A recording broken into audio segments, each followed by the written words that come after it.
Hello and welcome everyone to Religion, Law and Diplomacy's Initiatives event with Mr. Joy Hood on a conversation on need, not creed, religion, development and foreign policy of United States in Iraq.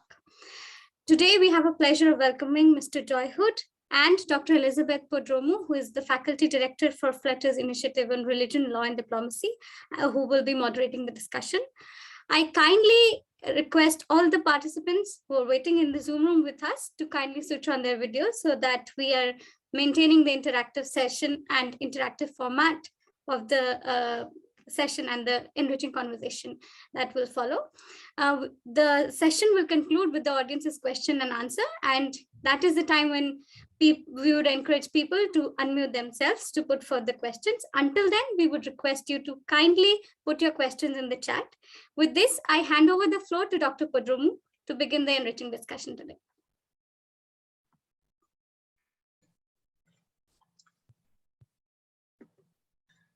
Thank you very much, Katya, and thank you to Katya, who's a member of the leadership team of the Fletcher Student Club on Religion, Law, and Diplomacy. Thank you for being with us today, and thank you to everyone. And it's a pleasure to welcome Joey Hood, Principal Deputy Assistant Secretary from the Bureau of Near Eastern Affairs at the State Department. PDAS Hood, who is actually we learned earlier today, is actually in transition from his current position as PDAS Principal Deputy Assistant Secretary to another position soon to be announced, we hope, is a Fletcher alumnus. So it's really a pleasure to welcome you here virtually and hopefully soon in the future in person back to the Fletcher School. As Katya announced, you will be speaking with us today about need, not creed, a conversation about religion, development and U.S. foreign policy in Iraq. But I wanted to share with those who are watching and listening your portfolio and also your distinguished record of public services in the State Department and in U.S. foreign policy. In addition to your most recent position as PDAS for Near Eastern Affairs, I believe you've spent most of your career actually working in the Middle East and in particular on the Arabian Peninsula. And I know that you served as Deputy Chief of Mission in Iraq and Kuwait, where I think you also got to know several other Fletcher alums who were working in Iraq in the region.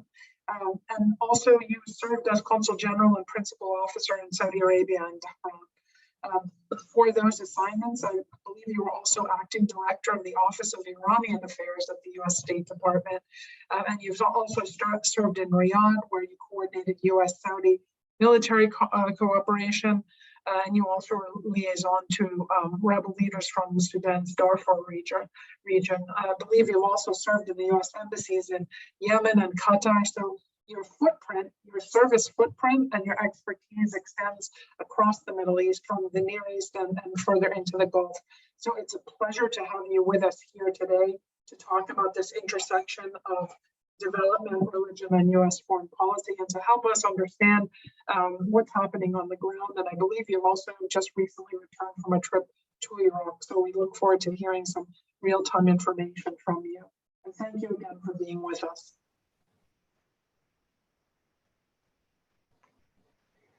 It's a great pleasure to be with you, and thank you, Professor Prodromo.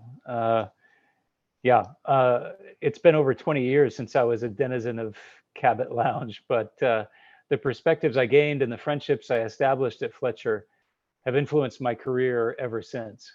As you noted, I run into fellow Fletcher alumni all the time, and it's interesting to hear what their perspectives are as well.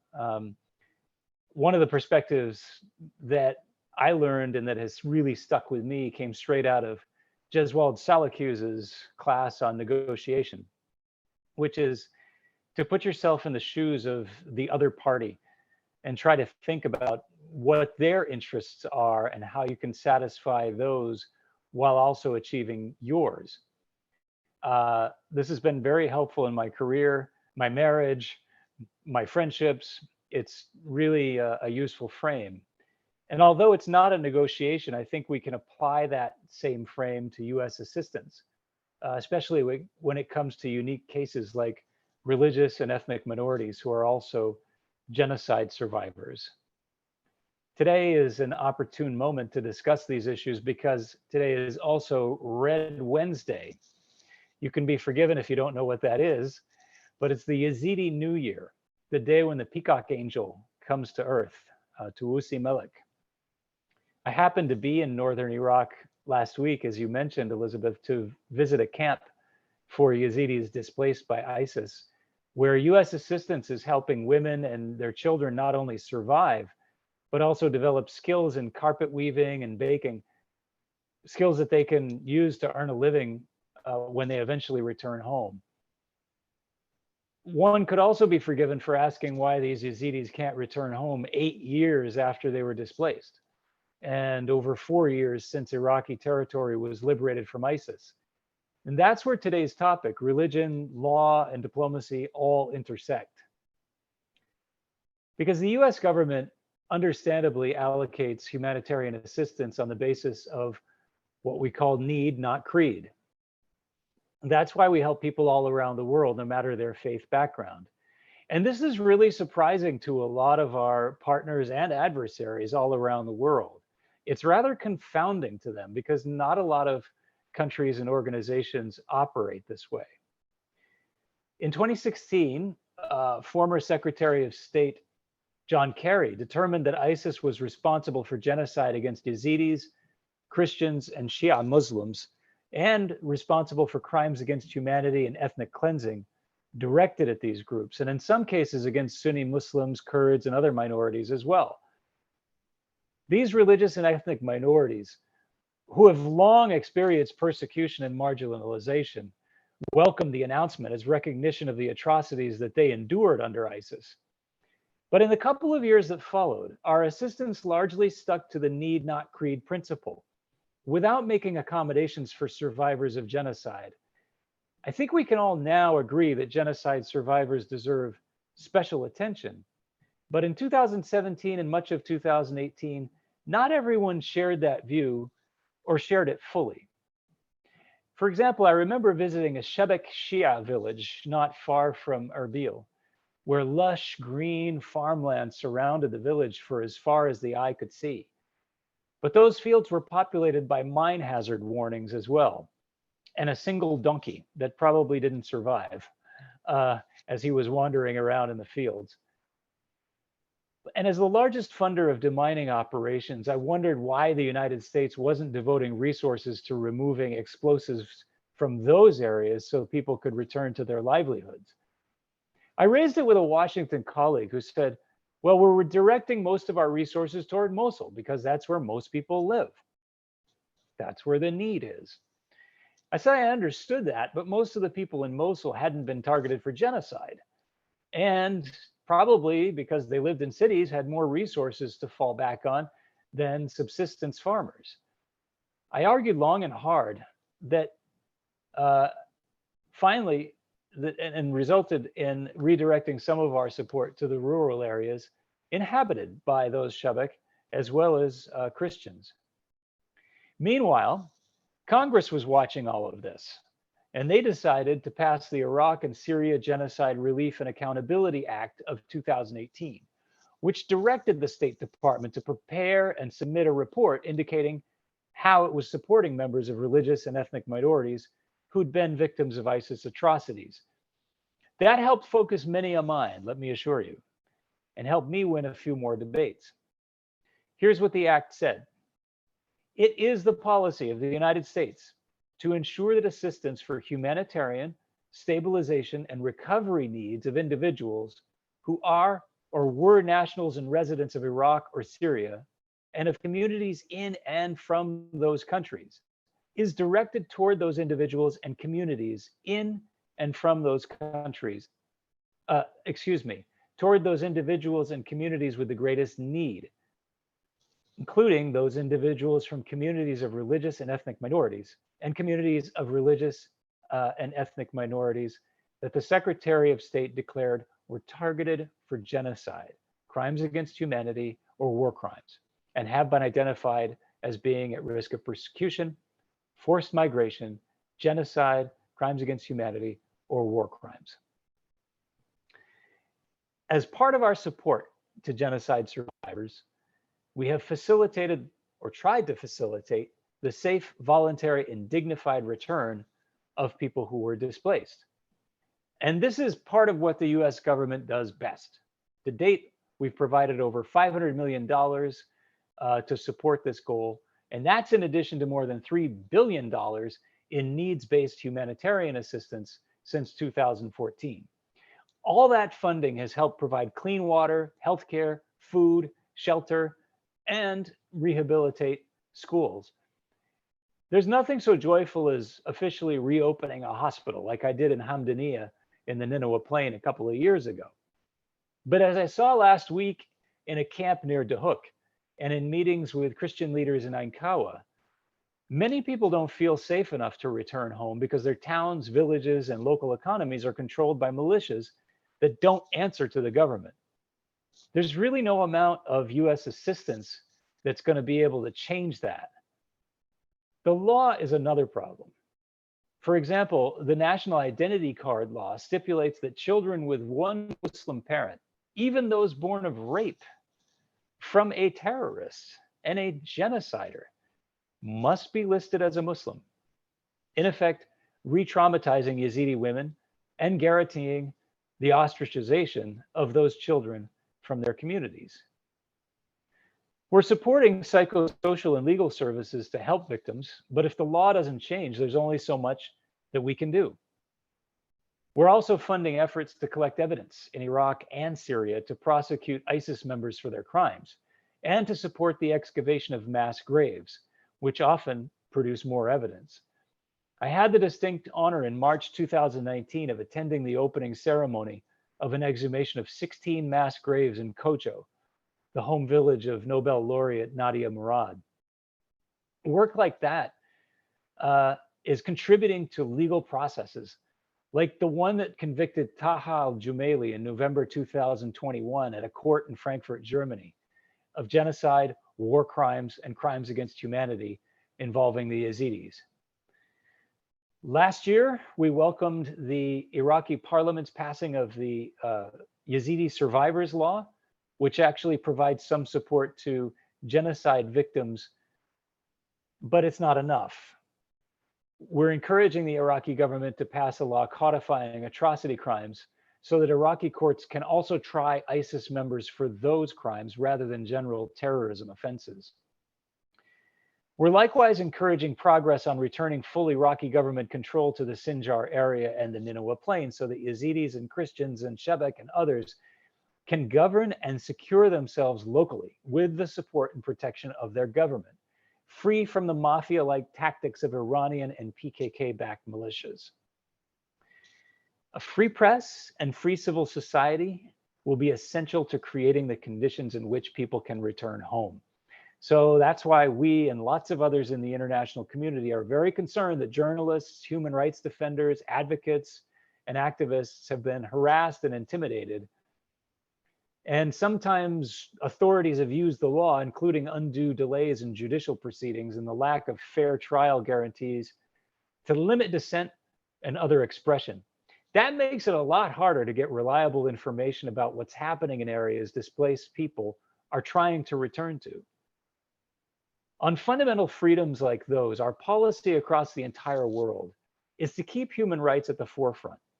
And that's with good reason, because the states, the governments that have resilient, inclusive systems that respect the human rights and fundamental freedoms of their people, including freedom of expression and free press, will be best equipped to meet the challenges of a rapidly changing world.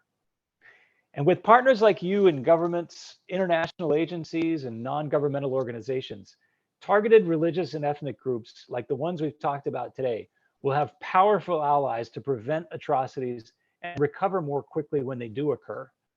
So thank you for your dedication to international affairs, and in particular for your interest in the intersection between religion, law, and diplomacy. Thank you. And now I'm ready for your questions.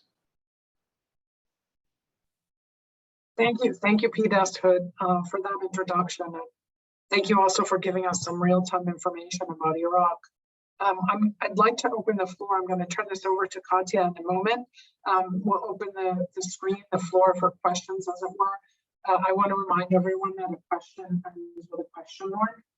So that would be great if we recall that. And also please identify yourself, particularly if you're a Fletcher or Tufts student, so that PDAS can have a sense of where you come from on the campus. But I wanted to ask before I turn it over to Katya, PDAS, we spoke earlier about your portfolio and the geography of your portfolio in terms of Near East affairs. I wonder if you could share that with us, and then after that, Katya will fill the first question. Sure. In fact, I think it's high time that we changed the name of the Bureau to Middle East and North Africa, because I think that's a lot closer, a much better descriptor, because we cover countries all the way from Morocco to Iran, and from Iraq and Syria down to Yemen, 18 different countries plus the Palestinian territories. So that's where our responsibility runs in terms of the Bureau that we today call Near Eastern Affairs. Okay, Katya, I turn it over to you for the first question. Thank you, Mr. PDAS, for these excellent remarks and for sharing your practical experiences on ground in Iraq. So as you said that the US foreign policy is the premise of that is need and not creed. So do you feel that the expansion of the identity-based humanitarian aid or humanitarian action could also be expanded to other geographical entities or geographical regions which are experiencing similar sort of strife and conflict, which are highly identical or highly based on identity based conflicts?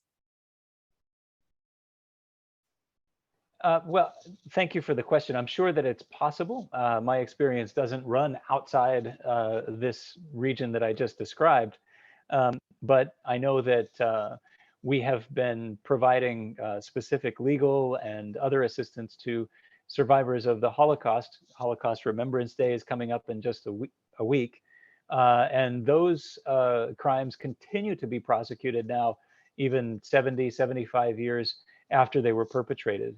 So I think there is precedent, and I think there is unfortunately need all around the world, because we're seeing this, unfortunately, quite a wave of authoritarianism and a wave of violence against people because of their backgrounds all around the world. And it's something that democracies and like-minded countries around the world and organizations need to be fighting against as much as possible. And when we say it's strictly need and not creed, I think we really miss focusing on the real cause and the consequences of some of that violence.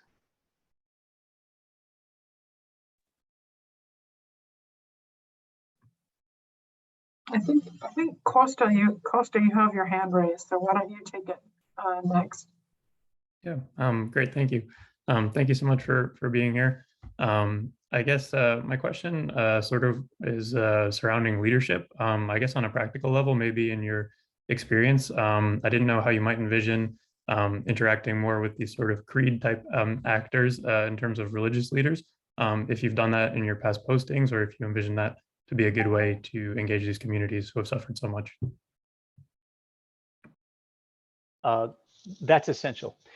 Last week, I met with a set of Christian leaders, religious leaders, to hear their points of view. I stay connected with many of them on WhatsApp at a distance, and you know, it's extremely important. I've met the Baba Sheikh, the spiritual leader of the Yazidi people, many times, and obviously, you know, with certain of these leaders, it's more of a symbolic act to be with them, to hold hands with them, quite literally, have pictures taken, to go to their places of worship, and simply show that we're respecting them, that we know that they exist, and that we feel the suffering that they are going through.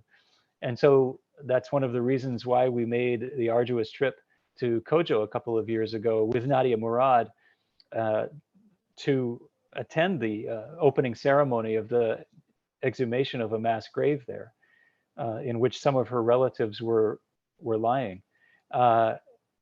Yes, U.S. assistance helped fund the actual operations, but nobody sees that. What they see is a U.S. official making the trip there, a big surprise to everybody because they assume we don't get outside of the walls of our embassies. And in fact, many times we don't, and that's a problem. So I think just showing up and expressing solidarity with people can be extremely powerful, because yes, people need food and water and shelter, but as the scriptures say, man doesn't live on bread alone. And it's true of genocide survivors and others as well. They're looking for hope. They're looking for some sign that that they're going to be okay, that they've got a protector. Let me share with you probably the most moving quote I've ever heard about the U.S. government. And it's from a Yazidi genocide survivor who said, you know, we're no strangers to genocide. We've had, I think he counted 79 genocides in Yazidi history. He said, but what was different about this one is someone actually came and tried to save us. And so for us as Yazidis, we believe in two things in this world. One is God, and the other is the United States of America. So that was a good reminder that being present, doing everything we can, even if we don't always win, is extremely important. Thank you so much for that answer, sir. We have a question from Alex. So Alex, why don't you go ahead and ask your question? Sure. Thank you so much. I was wondering, how do you think the hearts and minds theory stems from religious practices?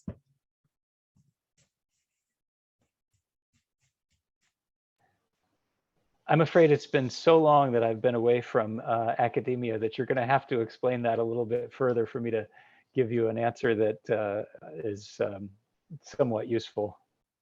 Sure. So I think one of the practices that some of the U.S. Defense Forces use when going into countries is, you know, about winning over not just using force, but winning over really the communities to be accepted and being let in. And of course, a lot of core tenets of the different religious practices in the world really emphasize this idea of love and, you know, communicating with your neighbors. And so I guess that was one question, was if you think that there's any correlation in that tactic and technique with any religious doctrines. Yeah, I would be curious to hear your thoughts. Well, that's interesting. When you said it, my mind immediately went back to the Vietnam War, where I think that phrase got its start. And you can see how it worked out there. And you can see how it worked out in Iraq as well, and Afghanistan. We didn't win over hearts and minds because for most people, it's really about what U.S. government policy is and not how we talk about it. And so, you know, if we're overthrowing a dictator, for example, you might have lots of hearts and minds with you at that point. But then when you're trying to administer the country and trying to put it back together after that overthrow, you're going to lose a lot of hearts and minds immediately because it's hard. And people are going to struggle, and there are going to be winners and losers. And even the winners, it turns out, aren't going to be all that thankful or appreciative to you for coming in and throwing over the dictator that had oppressed them. So I think we need to focus on the policy. We need to get the policy right for our own interests.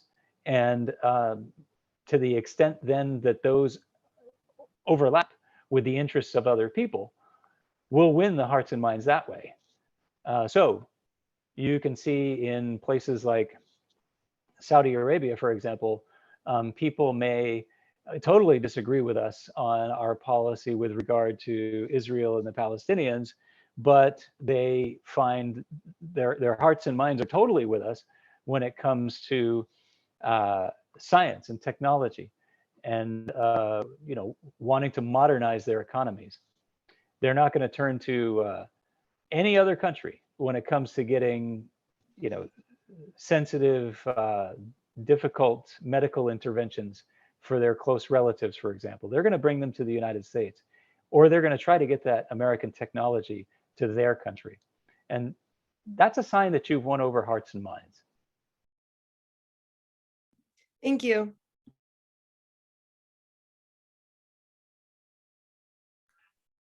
Could I jump in with a question? Is that okay? And then we'll go to Jenna, if that's all right with you. Okay. I have a question about World Heritage Day. And World Heritage Day was earlier this week. And I know that a lot of the work that post-conflict work that the U.S. has been supporting in Iraq and Syria, well, in Iraq and other parts of the region, has focused on the protection and rebuilding of cultural and religious heritage.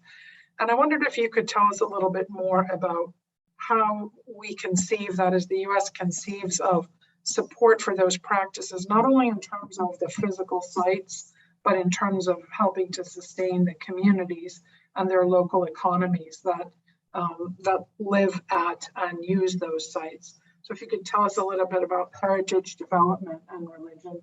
And then the other piece that I wanted to ask is on the need not creed component, the interesting sort of historical progression from Secretary Kerry, then through the Trump administration and now into the Biden administration really underscores the fact that this is a kind of bipartisan vision of the intersection of humanitarian aid to support vulnerable communities, oftentimes religious and ethnic minorities. And yet, there's been a popular perception, I think, and in some ways sort of reinforced by media coverage, that this is, an invention of or an innovation of the previous administration, and shows bias, when in fact what you're describing is that this has been a bipartisan process that's indeed opposed to bias, but recognizing the vulnerabilities that are often visited on these vulnerable religious and ethnic communities. Can you say a little bit about the perception versus the reality and how that's shaped your own work? Yeah, sometimes it does get politicized, and understandably in some cases, because people get very emotional and very passionate about these issues. And frankly, sometimes the media and Congress need to hold our feet to the fire too, because we as bureaucrats love to spew numbers like I did earlier and say, well, 500 million for this and 3 billion for that. That was tough work. And it is tough work actually to get that money allocated and approved by Congress, and then out to implementing partners. But oftentimes that's where we stop talking about it. And I think, to go back to Costa's point, it's really important for us to then go out to those places and see, how is it working? How's it being received? Is it even getting done? There was some coverage of a school that we had funded the rehabilitation of through the UN on a prominent American TV news show, saying, well, look at this, we wasted this money because this school is still in bad shape. So I actually went out to the school, and I went out with our implementing partners, and I went out with the village priest, and he showed me the whole school and said, well, look at this, and look at that, and look at the other thing. And so I looked at our implementing partner and said, what do you have to say for yourself? And they said, well, look, you funded me to do X, Y, and Z. Those things are done. If you want me to do A, B, and C, just tell me and I will. And I looked at him and I said, do it. And a couple of weeks later, it was done. So I looked at the village priest and I said, here's my WhatsApp number. Like, before you go call, news organization X or Y, why don't you just send me a WhatsApp and say, like, hey, you were supposed to do this and it didn't work out the way I thought it would. And then we can have a conversation. Now we're like best buds. and not just me, but he's connected in with lots of other people in the US government. And that's as it should be. So I think it's very important for us to be thinking about the grand numbers in the strategy, and then also making sure that those policy goals actually get implemented out there in the field. And so I think that that has gone across administrations, as you said, Elizabeth. The Obama administration recognized it as a genocide. The Trump administration said, well, if it's a genocide, then we need specific support to those survivors. And now the Biden administration is continuing that and trying to find ways now to help people actually get home, because the previous funding that I cited helped restore water networks, electricity networks, rehabilitate schools and health clinics so that people could have that infrastructure to rely on when they came home. But if everything's being controlled by a militia, then a lot of people aren't going to come home because they're not going to feel safe. That's not something that you can control or you can influence with, some funding for food and water. It's a big, more difficult security and legal question. On the World Heritage question, it's a very interesting question because it's a tough challenge. You want to preserve these things. Why did ISIS want to destroy them? Because they hold so much power over people's imaginations, to be able to stand there at the tomb of a prophet or an important temple or something. And so these things are actually part of world heritage. I remind Iraqis all the time, this isn't just their heritage, it's the heritage for billions of people around the world as well, and explains one of the reasons why we're all so interested in protecting it. But as you alluded to, just having these buildings or these rocks piled up on top of each other and the communities that they represented totally wiped out, I think represents a failure of policy. So now we're focusing on that harder part. How do you get those militias moved out of the field and the economy? And how do you get legitimate private sector businesses in, creating the jobs that people will need to want to and to be able to stay there? Just prior to the pandemic, we hosted, I think somebody's got their mic live there, but we hosted a large group of diaspora investors from the United States in Erbil to look and have conversations with potential partners that they could make deals with some co-funding from the US government and some financing guarantees that could kind of help encourage these deals. Unfortunately, pretty much everything fell apart because of the pandemic. But we're looking to get that restarted again so that you can have basic things like diaper factories and a beer factory and other things that Christians and Yazidis and others would be, where they'd be happy to work and make a good living. Thank you, sir, for your remarks. Jenna, can you please go ahead with your question?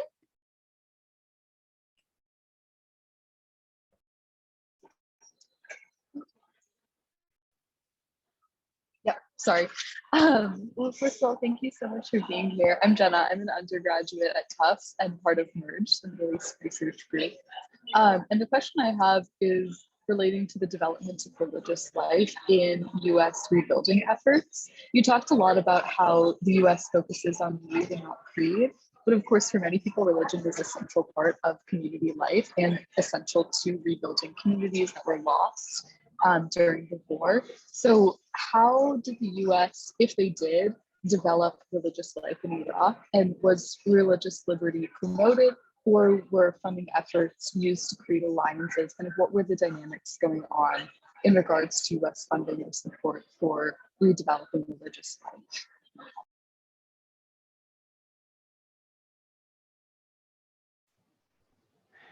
Well, as Professor Prodromo mentioned, We do have cultural heritage funds, which are dedicated toward trying to help restore sites that have particular religious and other cultural value to communities, so that they can have potentially places to worship.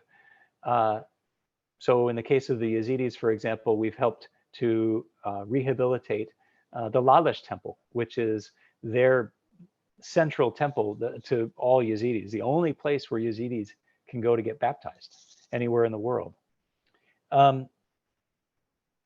We also recognize that religious leaders in a lot of these situations have not just religious influence, but also political and economic influence as well.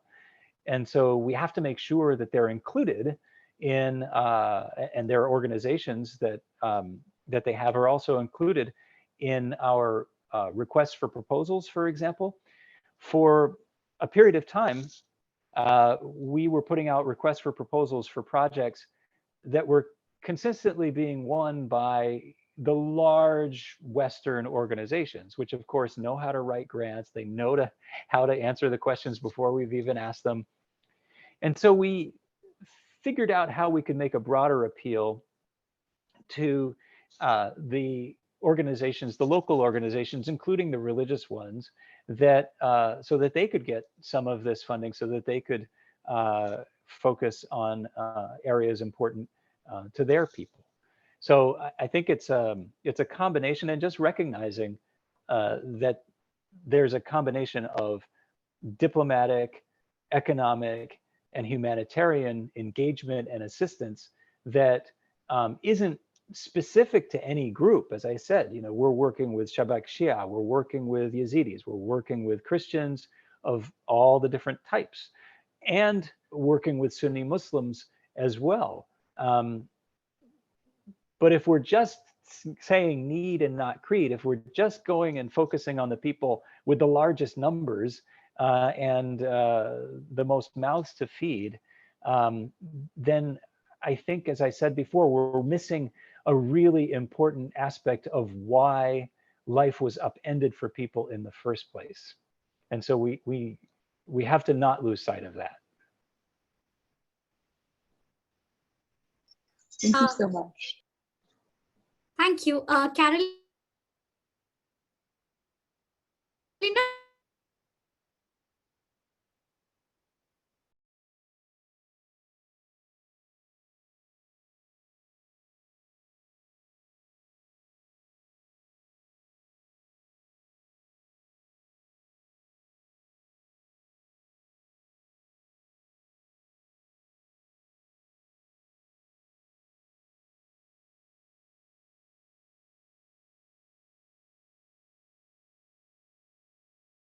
In 2018, Congress passed a law specifically to focus our attention and reporting on what we were doing to try to help genocide survivors. So that really focused our thinking and allowed us to have those conversations that we needed to figure out, yes, you know, once we make sure that everybody has food and water and shelter, what special extra support do we think that genocide survivors might need that others might not need so much?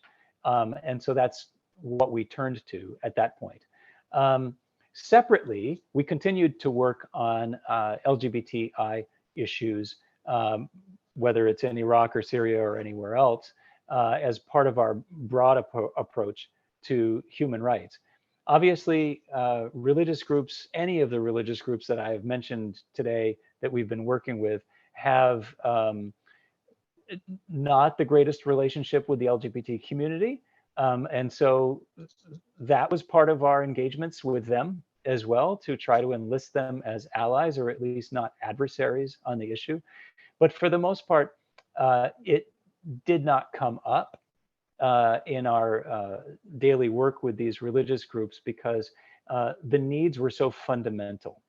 How do we not get killed? Okay, now that we're safe from not getting killed, how do we feed our children? Now that we can feed our children, how do we make sure that we have medical care. Now that we've got that, how do we rebuild our houses back home?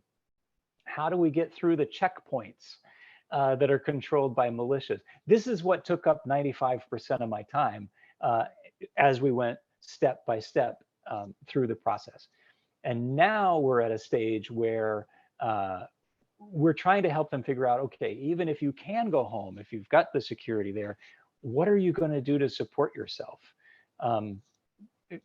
Who's going to invest in private sector jobs so that it makes more sense for you to go there than to try to flee to Europe or Australia or somewhere else? Thank you. Absolutely. Thank you for these insightful remarks. Your lessons and your work in Iraq and Syria gives us the hope that apprehensions regarding religious and these collective memory, religion and collective memory being instrumentalized for purposes of political gain can also be instrumentalized to heal some wounds. So what are some of the key lessons that we can draw from your experiences, which could be applied to very generally to other geographical areas and other parts of the world which are facing similar strife and similar conflicts? I think engagement and speaking up, but respectfully, just as you're learning how to do at the Fletcher School. So to go back to the previous question, yes, there were organizations and individuals that approached us and said, we've got to help those Christians, or we've got to help those specific types of Christians. And our answer was always yes, and we need to help the Yazidis, and we need to help the Shebek, right? Because you're interested in helping genocide survivors. And it was very hard, nay, impossible, for those organizations or individuals to come back to us and say, no, we don't want to help other genocide survivors. We only want to help these. Of course, that's not what they said. We actually helped them open their aperture by consistently saying, yes, and. It all gets back to this. I hope it's still required reading, because it's all about looking at the interests of the other group and saying, how can I make those interests overlap with mine? And I find that taking a yes and approach often is the way to do that. But you can't do it if you're not getting out beyond the walls, if you're not making connections, if you're not giving out your WhatsApp number, if you're not staying engaged with people to hear their views, even if you disagree with them, to just try to get those Venn diagram circles to just overlap, even if it's a little bit. Thank you. Do we have any more questions, or should I go ahead with? Yeah, Meg, please. Hi, thank you so much for coming today. I'm an undergrad also in the Middle East research group, and I was wondering what role religion played in the U.S.'s decision to invade Iraq in the first place.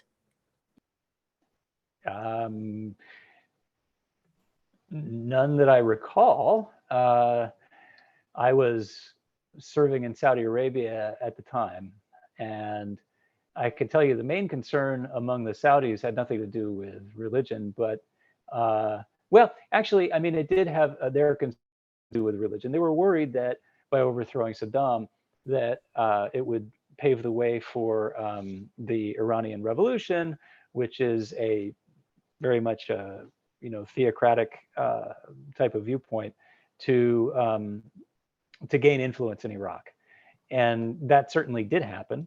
But I can't say that that had any role in the U.S. decision to overthrow Saddam.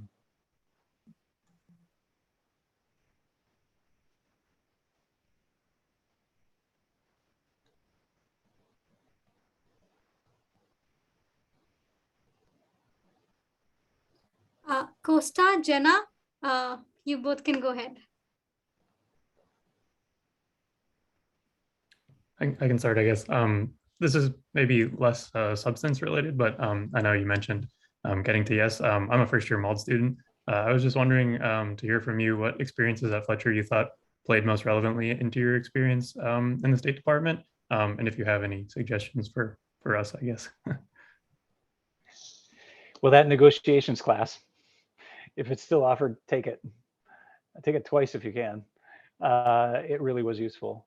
The other one that was useful was, at the time, a required class. I mean, all my classes were useful, don't get me wrong, but the ones that stick into my mind are one that was required of Dean John Galvin, and it was his leadership class. And one of the things that you learned in that leadership class is that you learn as much from your bad bosses as you do from the good ones. And that's something that stuck with me throughout my career, because I think as humans, we have a tendency to block out bad memories and negative experiences and just focus on the positive.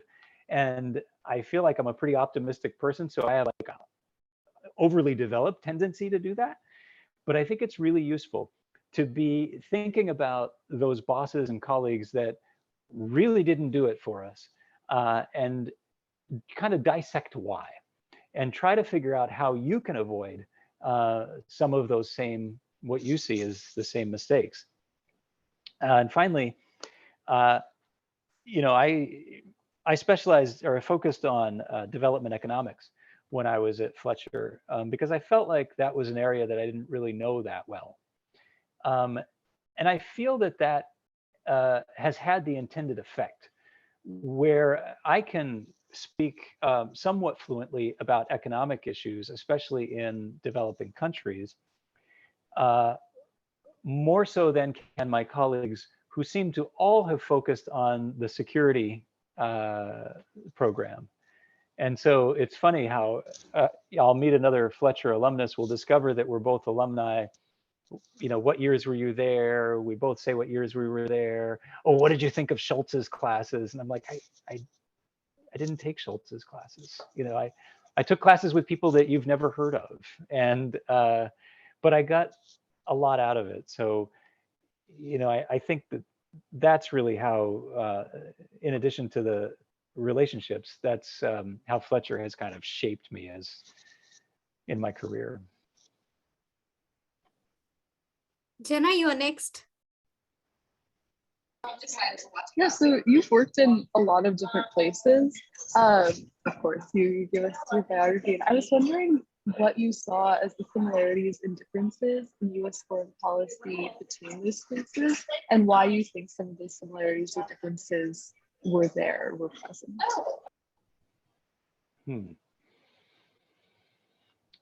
Well,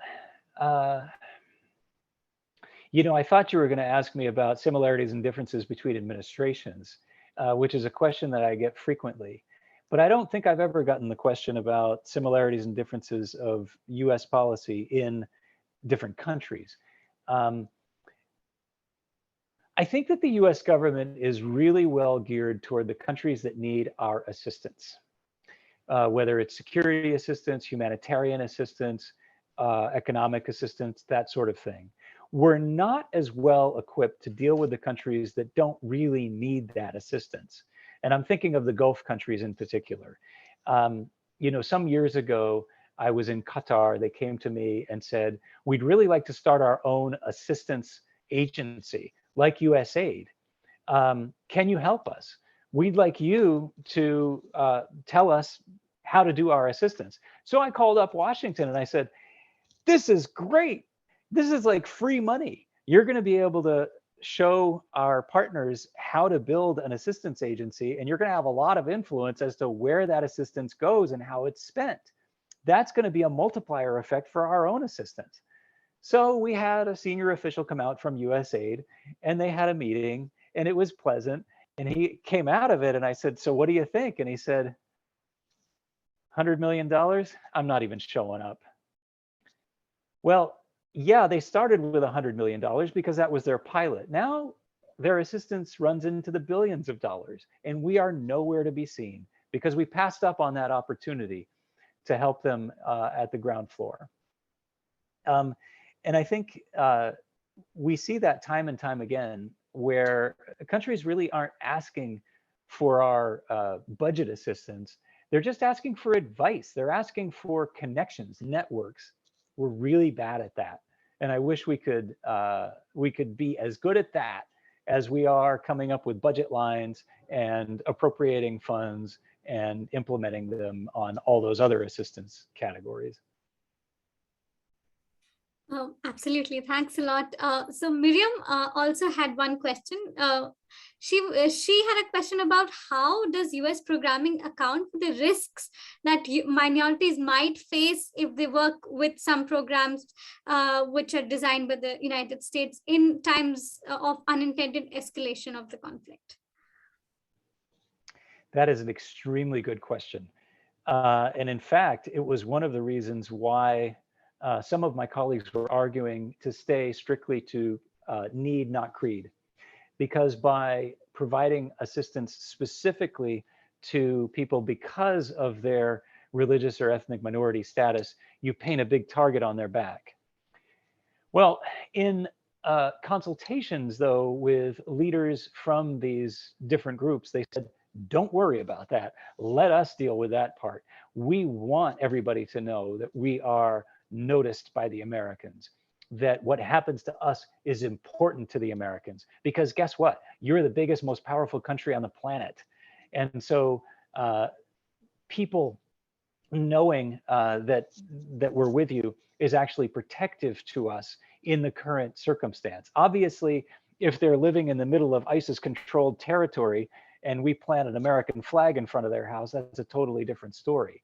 But with ISIS having been driven off and the main goal now trying to get them home and living lives in safety and dignity, they felt that having that very visible support from the United States was incredibly important.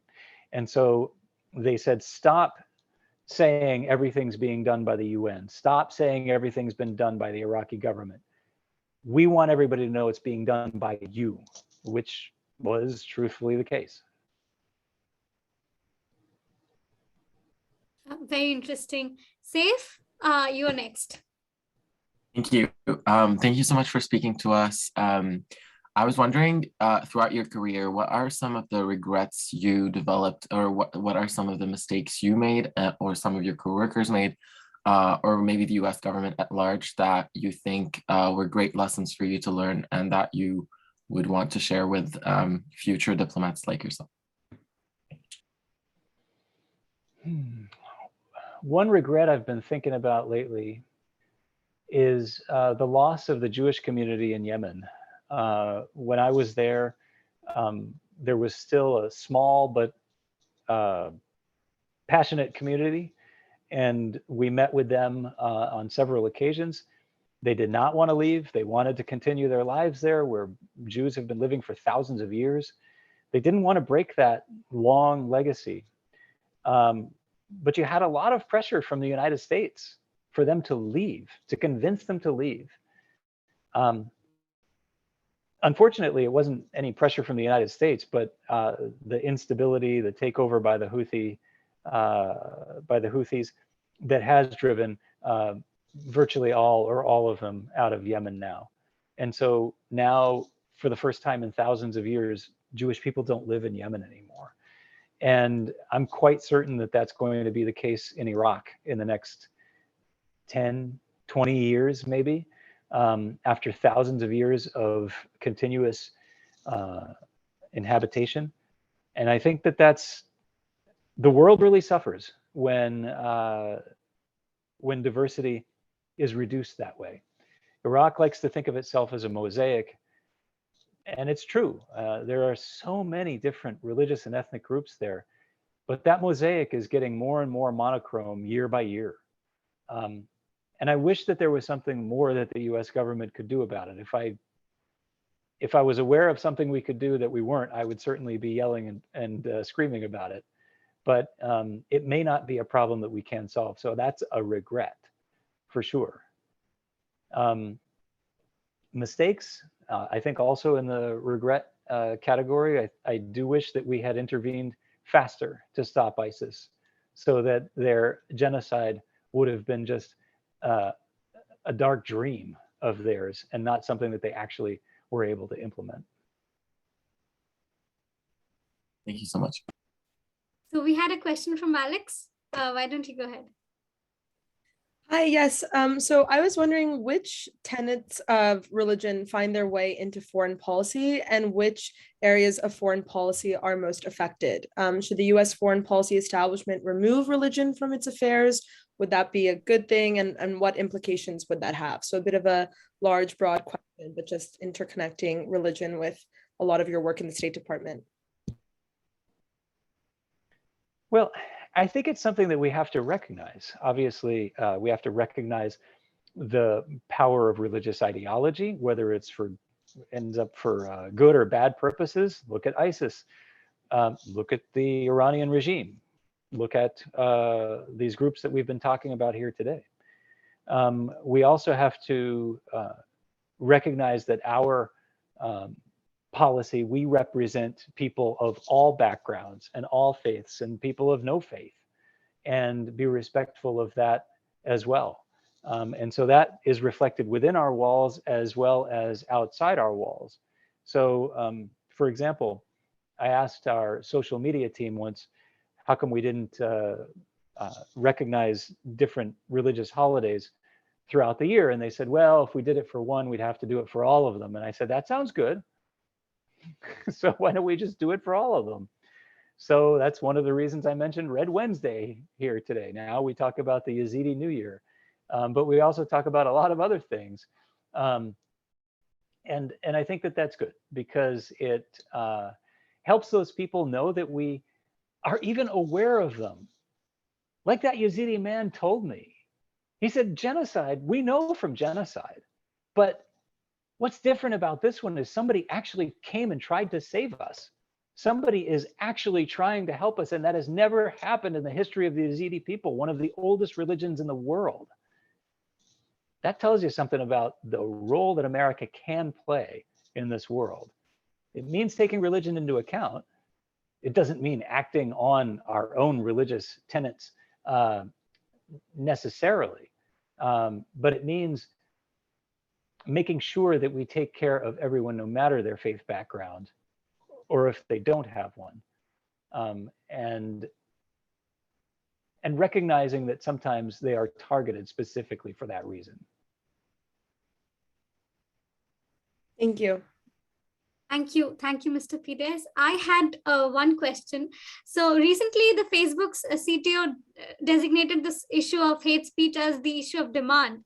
So how do you think the peace building and specifically the faith-based peace building community adapting to these advances of social media and technology, given the sheer speed and scale with which they can amplify and accelerate these calls to genocide or violence? How do you think, and what adaptations will the faith-based community will have to make in this regard? This brings me back to Saif's question about my regrets and what I see as mistakes. I think that social media has been an incredible connector. So you can find people, you can stay connected to people all around the world and throughout time. And as a digital immigrant, I can tell you that was not always the case. And so it's been extraordinary. It's been mind-bending, actually, to be able to find these connections and maintain them all around the world. But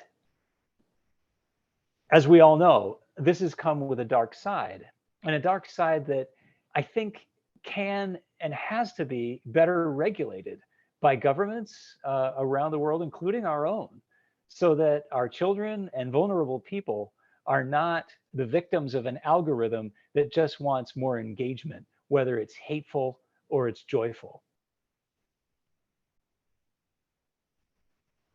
Absolutely. Now I would like to hand the floor over to Dr. Pudrumu once again for the final question and closing comments. Oh, thank you very much. Thank you, Katya. I'm going to turn us back again to the heritage space, if you don't mind, PDAS Hood. I wonder if you can say, and also in terms of U.S. foreign policy and a kind of whole of government approach, I wondered if you could say a little bit about what are the agencies and bureaus that you see as most important to the kind of development work that you've done, either preventively or post-conflict, for vulnerable religious and ethnic communities, and More specifically, if you've worked at all or see a role for the Bureau of Educational and Cultural Affairs, which signs bilateral MOUs with other countries about heritage management, usually focus on preventing looting and pillaging, but also more generally on heritage management. In your experience, can there be a more active role for them to ensure that vulnerable communities are actually part of the process of negotiating those MOUs rather than ultimately unintentionally sometimes being further disenfranchised by the MOUs? This is so topical. Just this week, I had dinner with an 81-year-old Jewish woman who left Iraq in 1971 and has never been back. You know, some of you will know that from the 1940s and prior, Baghdad was, you know, more than a quarter Jewish. It was one of the major Jewish cities in the world. Unfortunately, now there are maybe 5 or 6 left living in the city. Someone asked her, would you consider returning to Iraq now? And she said, hell no, absolutely not, because it's just not safe. But I said to her, I agree with you. It would be very unsafe for you to return to Baghdad right now, unfortunately. But there is a place in the north called Al-Kosh, where the tomb of the prophet Nahum, who is revered by all 3 Abrahamic religions, has been fully restored through US government funding. It's also a very safe area and one I've been to a couple of times myself. And I told her, if you're up to it, you really should think about at least visiting Al-Kosh. And so you will have returned to Iraq. You will have seen, I think, a very hopeful symbol of what's possible there even today. And that was done, you know, through, I believe it was ECA funding. So they're a very important bureau. But I have to say that whether it's the, you know, restoring that or the Jewish archive that was found in Baghdad in 2003 in the basement of the intelligence building, we have absolutely consulted with that small handful of Jewish people still living in the country, as well as with Jewish people from Iraq in the diaspora in restoring, maintaining, and keeping safe that archive. And that's what we try to do and should be doing with all the communities affected by or that have an interest in the cultural heritage that we're trying to protect. DHS plays an important role. They seize stolen artifacts all the time. And just a few months ago, I was thrilled to be standing there right next to the tablet of Gilgamesh that we were returning to the Iraqis. I could just see myself having a Mr. Bean moment and like tripping over something and then falling into it and it, you know, shattering into 1,000 pieces. But thank God that didn't happen. And we got it back to Iraq safe and sound. I think DFC, the Development Finance Corporation, is going to play an important role. Why? Because they finance business deals, they support political risk insurance, debt financing, things like that for private sector deals. That's not going to directly, I think, affect cultural heritage, but it will indirectly. So if we are able to make a gas refinery work through DFC funding, that means many more people are now going to work. Many more people are getting cheaper, cleaner electricity, which means there's more money locally available and more time on people's hands to be able to support cultural heritage from their level. US aid, obviously, the Smithsonian plays an important role as well, not just because they have some stuff from places like Iraq and Syria, but they also are able to help other institutions learn how to better preserve artifacts, how to better make them known to the public. And so, believe it or not, The Smithsonian and NASA are among the two biggest, most demanded agencies, most requested agencies for cooperation with foreign governments, because we've won over the hearts and minds when it comes to those types of institutions. They're not so thrilled about DoD, but about those others, they want to see cooperation and engagement all day long. Could I ask a quick follow-up question, just as a connector to this?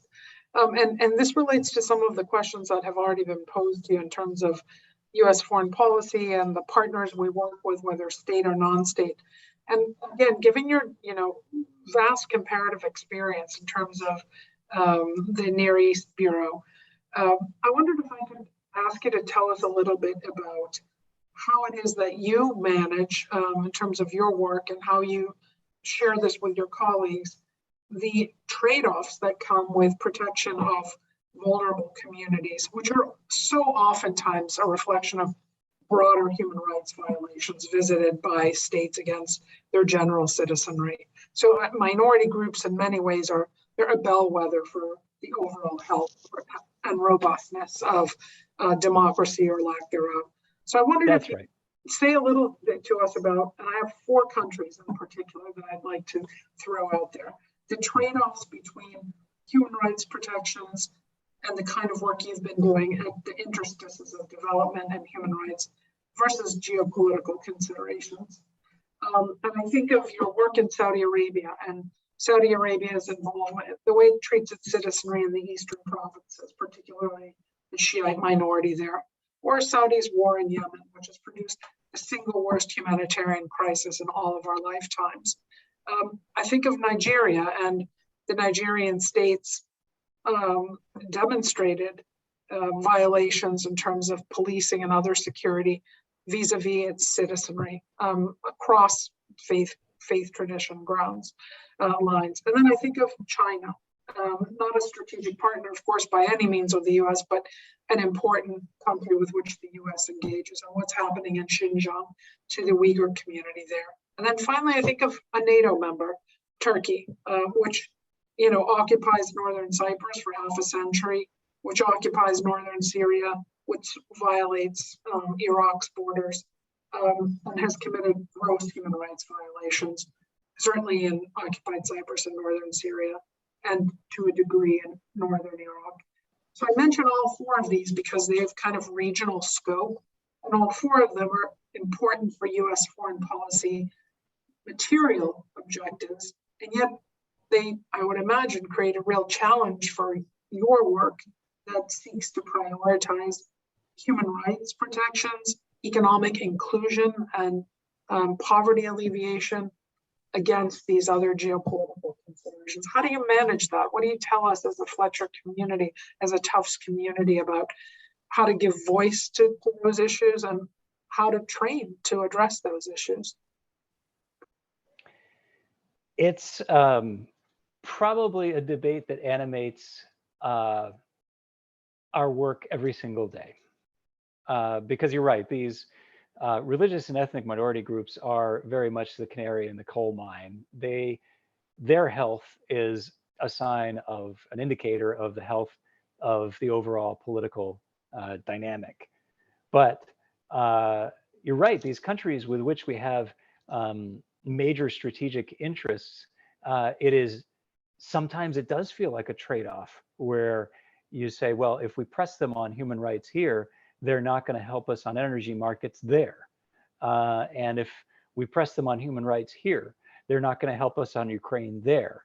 And so, nobody ever says this out loud, but you know that some people are making that calculation. How much more important are 2/3 of all Ukrainian children who have been displaced versus maybe a small number of people being mistreated in country X or country Y? It is a horrible, horrible math problem, and one that I think doesn't lend itself to thinking in a mathematical type of way. Because if you do, and when you do that, everybody suffers. And so that's where I come back to, trying to find out where our interests overlap. So this administration has put human rights at the forefront of its foreign policy.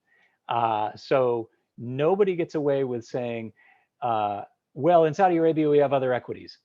That phrase, in Saudi Arabia, we have other equities, I promise you, for nearly 20 years was enough to shut down any conversation that had to do with human rights issues and religious freedom and things like that.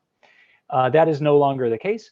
This administration believes that we can have mature adult conversations about the importance of protecting human rights because it's going to help the kingdom actually remain more stable over time, have a more productive population, because those Shia in the Eastern province, as you say, if they have access to education, if they have access to healthcare, if they are able to participate fully in economic life, well, the economy is going to grow.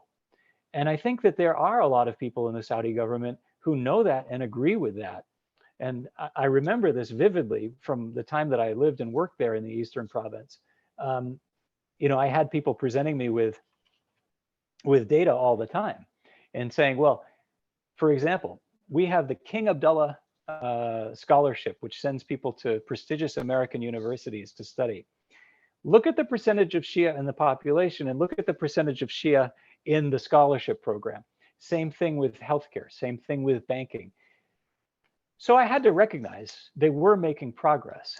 But then when you see a mass execution of dozens and dozens of people, you do have to ask the question, why? What is going on? Who was that message intended for? Why did that happen? And how does it contribute to these other things that you've been explaining to me? Those conversations are front and center in this administration. And so it can be quite rocky. In Yemen, you know, well, let me go back to the other topic I was talking about, where you look for shared interests. If we can help address the climate crisis through cooperation with Saudi Arabia, that's going to save a lot of lives in the long run. And we're also not going to succeed in addressing climate change without the Saudis, as you know, the biggest exporter of petroleum today. So, so we have to keep that focus where we're having these difficult conversations on the human rights issues, while also working on the areas where we have a clear shared interest that can also have an indirect positive effect on human rights. Yemen is another one. You know, it wasn't the Saudis who woke up one day and said, let's, you know, bring death and destruction to Yemen. There was a war that broke out there. The Houthis now have taken over much of the country, ruling as brutally as any regime that we can see in the world, which is why you have over 1 million people that have sought refuge in Marib because they don't want to live under Houthi rule. The Saudi-led coalition obviously has tried to, you know, advance the interests of the legitimate Yemeni government, and that hasn't worked. Military operations haven't worked. There is no military solution to the conflict. And so now, thank God, this month, we now have a truce. We now have a new presidential council. The Houthis are respecting the truce. So fuel is getting through to Yemen in a way that it wasn't before. So it seems that now there's a real chance for peace to take hold. And so we're supporting that with all of our might. And that's why we have a special envoy out there working his tail off. We've got a lot of support from the Secretary of State and from all of our agencies. We just announced, I think it was about $500 million in humanitarian assistance, our biggest budget yet for humanitarian assistance in Yemen. And the Saudis came along with the Emiratis, and they also announced important humanitarian and economic aid. So hopefully this is all going to make a difference, and that worst humanitarian disaster in the world soon will start to be on the mend. I could probably go on forever about the People's Republic of China and the treatment of Uyghurs in Xinjiang. What's been just most shocking to us is that governments representing Muslim majority countries are generally silent on the issue. And so we won't be. We are raising this at every turn within the Organization of Islamic Cooperation and bilaterally with governments all around the world. And we won't stop. It may not save lives, but it may, because it may help the regime, the government in Beijing understand that people are watching.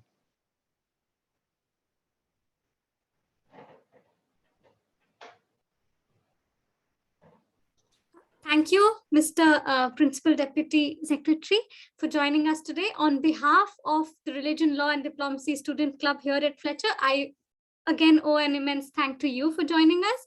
I would also take this opportunity to thank the Tufts Middle East Research Group for hosting you and for giving us an opportunity to hear your illuminating insights and some fundamental and cardinal lessons for us for our Fletcher life ahead. And I would also thank all of you who joined us today and look forward to seeing all of you in the other events organized by the Student Club at Religion, Law and Diplomacy here at Fletcher School. Thank you and have a rest of your day. Thank you for being with us. Thank you. Thank you for being with us, and we look forward to the news about your next appointment. And I reiterate that you are transitioning from out of PDAS to something new. And thank you as a distinguished Fletcher alumnus and a distinguished foreign policy practitioner. Thanks for being with us. Well, thank you, Professor, and thank you, Katya. Thank you to everyone who attended. Thank you for your thought-provoking questions. Keep up your passion, keep up your thoughtfulness, and do great things in the world. Thank you. Thank you. Thank you.